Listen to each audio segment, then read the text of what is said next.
Have you ever wondered why some people are called great? I mean, have you ever wondered why someone is called great? Like Alexander the Great, or Genghis Khan the Great, or even Shakespeare the Great? Yeah, me neither. But there's one person who really deserves the title, and that's today's Eontologist, Ashoka the Great. Ashoka was born in 323 BCE in the ancient Indian city of Pataliputra, which is now known as Patna. He was the grandson of the empire's founder, Chandragupta, and the son of Binjusara. So when Binjusara died, Ashoka came to power and he inherited an empire that stretched from Afghanistan in the west to Bengal in the east. But Ashoka didn't care about expanding the empire. He was more interested in getting everyone to be best friends. That might sound a little odd coming from the grandson of one of history's greatest dictators, but it's true. The first thing he did when he became emperor was send out missionaries to spread the message of peace, love, and nonviolence throughout his vast domain. He also built giant stone pillars with edicts inscribed on them, kind of like a real-life choose-your-own-adventure game. And these pillars can still be found all over India today.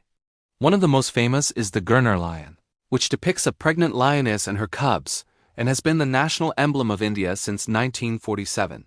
In fact, Ashoka's contributions to art and architecture are so significant that an entire branch of Indian sculpture is named after him. It's called Ashokan art. But perhaps even more impressive than that is the fact that he was the first ruler in Indian history to attempt a census, which is a count of the number of people living in his empire.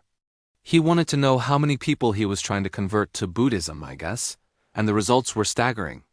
According to his records, there were over 60 million people living in his empire, which was roughly a quarter of the world's population at the time. And yet somehow in all of this, he managed to avoid the one thing that all of his ancestors had failed to do. They tried for years to invade the Persian Empire to the west, but they were always defeated. But Ashoka wasn't interested in war, he was interested in peace. So instead he made friends with the king of Persia and married his daughter. Ashoka the Great died in 232 BCE after ruling for 32 years.